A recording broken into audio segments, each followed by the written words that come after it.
public places as well as their people. If you take a walk around the sun, everything about Dubai screams excess, from the heights of the tallest skyscraper in the world to the depths of the deepest underwater pool. But most of the glittering and effective lures that the UAE's tourism board has are their influencers. Tens of thousands of bikini models and Andrew Tate wannabes descend on the city every year to show off the sights and lounge around in air-conditioned villas. But underneath Dubai's surface of glitz and glamour lies an underbelly of sex, exploitation and depravity. In fact, some of the content in this video is highly disturbing, so turn back now if you don't want to know the true reality of being an influencer in Dubai.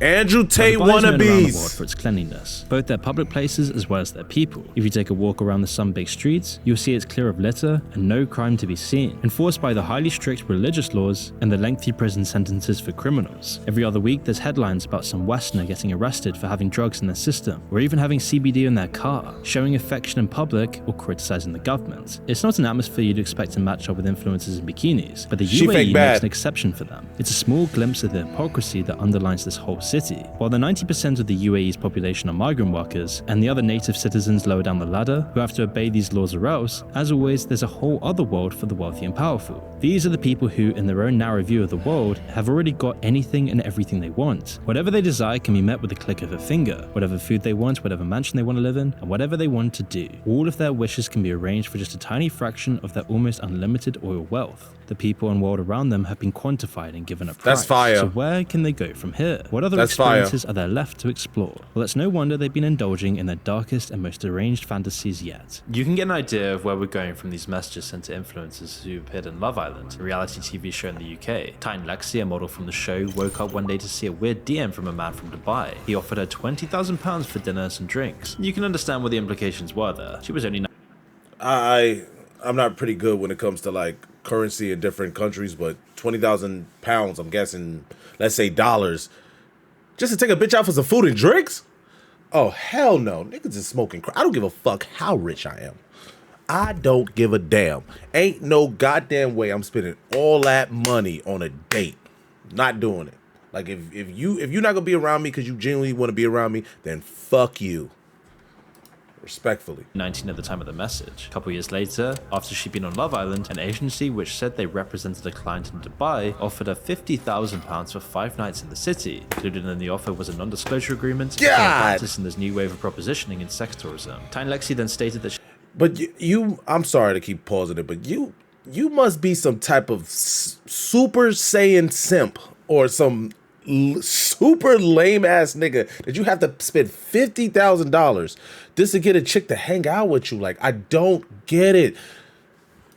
she refused both of the offers. Another Love Island star, Rosie Williams, I guess they trick it if you got it. £100,000 per year spent being the companion of a man from Dubai. Along with the What cash, the Kim fuck? promised that he would take her shopping whenever she wanted and foot the bill for her handbags and clothing. It happens all the time. The same article describing these cases talks about the countless anonymous tips and stories of similar things happening to other social media models. It just doesn't get talked about. Either the women refuse and don't mention it, or they accept and they're too embarrassed or under agreement of silence. You see, most of the influencers that come to Dubai go for the same reason they do anything else. Brand Got 'em.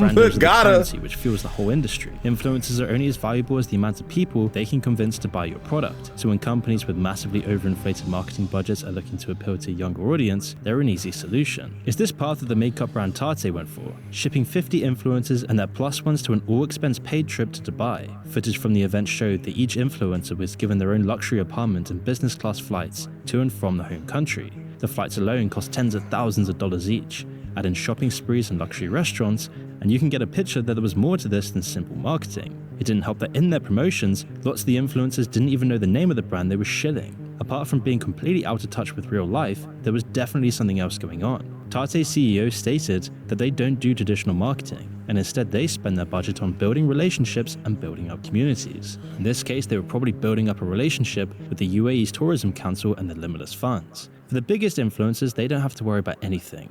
Their agents and their brands will sort it all out for them. But for the rest of the Instagram models who aren't at the top, it's a completely different story. For them, it will often begin with a direct message from a rich businessman who will offer them massive sums of cash for vague favors and a trip to Dubai. Other times it's been a friend of theirs in the industry. They'll tell them about the rich opportunities, the ways that their own trip to Dubai boosts their career, and how nothing explicitly sexual will be expected of them once they get there. Whatever they can say to convince them to go for modeling work or some other cover. For the greedy and the desperate that take the offer, they're transported to a different world, and here is where it gets very graphic. You see, this sort of thing isn't just happening in Dubai. It's happening all over the world. All over the world. Victims of abuse by powerful, predatory people at the head of organizations all across the states. And if you've ever experienced hardship at the yeah, but it's always been like that in the age of time, since the kings of kings. Like, they always bought women to do shit. The prettier the woman, the more they're gonna try to capture them, buy them. Like, females understand that y'all being bored. That shit is crazy. hands of those running these powerful companies and organizations, pursuing legal action might be your best option to achieve justice. But the problem for most people, like many of those examples I discussed in this video, is that you never feel like you can achieve justice because taking legal action can be so financially draining. But this is where the legal firm Morgan & Morgan steps in to alleviate that burden. Morgan & Morgan is a law firm that actually just won a giant case for a client suffering from nursing home abuse and neglect, winning $12.3 million from the verdict. And what's so special about Morgan & Morgan is that you only pay if they win the case. So that means you can have America's largest injury law firm fighting for you for $0 out of pocket. And they've got over 800 expert lawyers in every practice area imaginable. Yo, get out of here, bro. Morgan & Morgan will blah, blah, blah, blah. Different sources, the explicit details and the embarrassing and secretive nature of the industry makes it incredibly likely they're true. The most circulated story was told by one Twitter user in a thread of tweets, recounting a conversation they had with one of these models who had been duped and coerced into it. The woman involved described meeting a rich and handsome Emirati businessman on a private flight, who convinced her to come to Dubai with him. Once they were there, they spent time on dates, saw the sights, and did other touristy stuff. But a few days into the trip, he tells her to dress up fancy and drives her to a villa on the outskirts of town, miles from any other houses. Inside are a collection of older, wealthy men, with more women her age. Everything seemed kind of normal, if a little sketchy on the first day there. Look, that's fucking sketchy. She was awoken by an attendant coming to get her for games. When she came downstairs, she was greeted by a large room full of sex toys and buckets. The other women were there. Some of them looked nervous, whilst the men were calmly waiting. The women were made to strip. Then one of the men pulled down their pants and defecated into the buckets. For the next 2 days... Oh no! Oh no! Wait a minute. Oh no. This is what y'all do for money. No shame. No shame. And then they're going to say after they do it, because they already did it now, oh, fuck you. That's why I got money. You don't. You mad because I'm up. I'm like, you sold your soul for some dollars. Like, you let a nigga shit on you.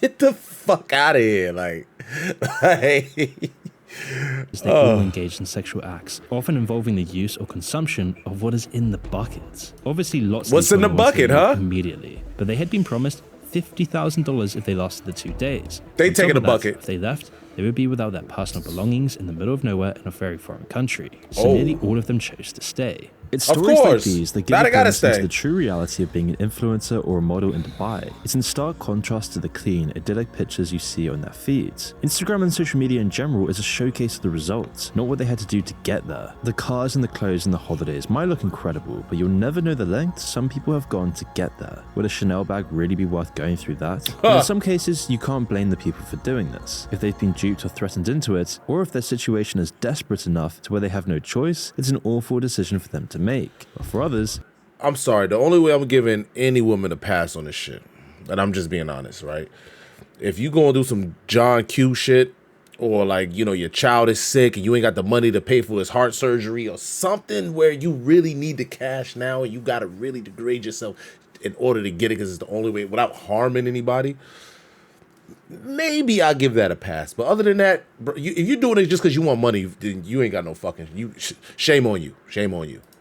it's motivated by greed alone. However, the real blame here lies with the rich men instigating it, creating the networks and taking advantage of people. It's relatively unsurprising though when you consider how Dubai treats the migrant population in other cases. Either they're working them like slaves, withholding their meager wages for months or years at a time, or giving them under the bare minimum of living conditions. It's predictable that they'd be using these people for other things. That's the side of the scandal we don't see, and it's likely to be far worse than what does come out. That's sad. Influencers and Instagram models, if they're going to talk about it, at least have a platform to get the word out. Migrant workers from developing countries don't really have that same following or opportunity to make their situation known, and Dubai's elites are nearly certain to have taken full advantage of that. If what we do hear about is so horrific, you can only dread to imagine what happens that we don't know. There are some people that might say it doesn't matter what happens between consenting adults behind closed doors. Of course, that totally forgets how hypocritical it is for Dubai's elites and how disgusting it is. And unfortunately, it isn't always just adults involved, as the next story shows. One video of a woman speaking out about a contract she had signed was incredibly revealing. In the video, she verbally consents to flying out to Dubai, getting an STD check, then to performing sexual acts with a client, a rich member of Dubai's ruling class called Sultan Ali. She mentions specific foot stuff, but the worst part was that she also mentions doing the same things with the client's underage brother, only 13 years old according to the model. In return, she'd get $25,000 before she left and a further $25,000 after the deed was done.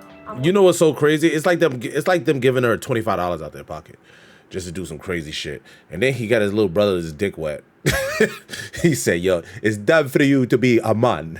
Yeah, here's some pussy from America. To come to Dubai to Sultan Ali. Never mind, Europe. Dubai will have a STD check and Mr. Ali too. After that, we are having unprotected sex. Oh. And I will let Mr. Ali lick the humus of my feet. I will also fuck his virgin brother, who is 13 years old.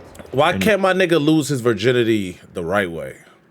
Without like earning some pussy for the first time ever. Like that's not a good way to earn your virginity. Like to pay for some pussy to get your virginity. Like, nah, B.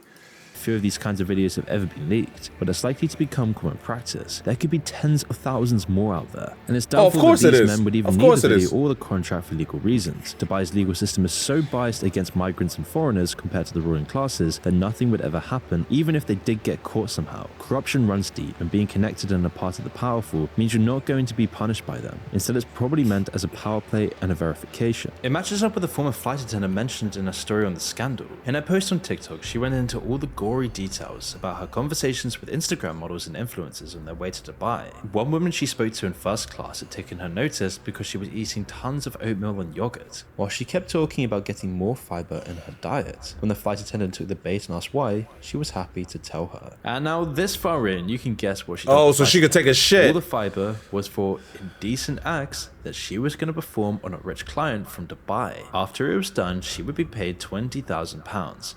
All this fiber on board, you know, you're getting a good little meal in, and then you're like pooping in somebody's mouth who's paying you $20,000 to do it. Like, but what's so surprising about the video though is how casual the flight attendant is telling her the story. She insinuates that it happens all the time, and that she said, oh my god, like what the fuck, like Jesus. similar, if less extreme, experiences. The practice clearly runs deep, and it's likely that it's been going on for a few years now, considering the amount of stories and how accepted it is. The line between sex workers and social media models has blurred significantly to the point that Instagram is like a public catalogue for rich Emiratis to browse. One British Instagram model with 85,000 followers, who also had a reputation as a working girl, was a rare example of Dubai's authorities cracking down on the trade. She fled Dubai in 2021 after Dubai's police officers raided her apartment. They had found her profiles on Seeking Arrangement, an infamous website designed to connect young women and rich older men. At the apartment, they found over $54,000 worth of local currency in cash, probably earnings from her work there. The influencer and her boyfriend eventually ended up back in London. Although the UK and Dubai have a mutual extradition treaty, meaning they could be arrested at any time, Dubai still hasn't made the call. However, stories like these are just so far and few between. Dubai's police probably decided to stop turning a blind eye, not because of some change in overall policy, but because the parties in the sector continued well into the COVID pandemic, even as the world was either shuttered in their homes or working to keep society society running, the grind never ended for influencers. There's tons of examples of influencers going to Dubai over lockdown, claiming it was essential for their mental health or any other ridiculous excuse. It's a move that parallels other examples of influencers' self-centeredness and their complete lack of regard for morality. Those Instagram models that willingly promote Dubai and go there to enrich themselves are all working to propagate a fantasy. It should be obvious by now that Dubai isn't the paradise you see on social media. It's a cold, materialistic, vapid, plastic, and fake city that treats people as yet another resource to use and discard to serve their ruling elites. So when you next see somebody basking in the sun on the balcony of the Dubai villa, don't forget what they might have done behind closed doors to get there. Wow. Well, with that being said, keep your buttholes tight. Until next time.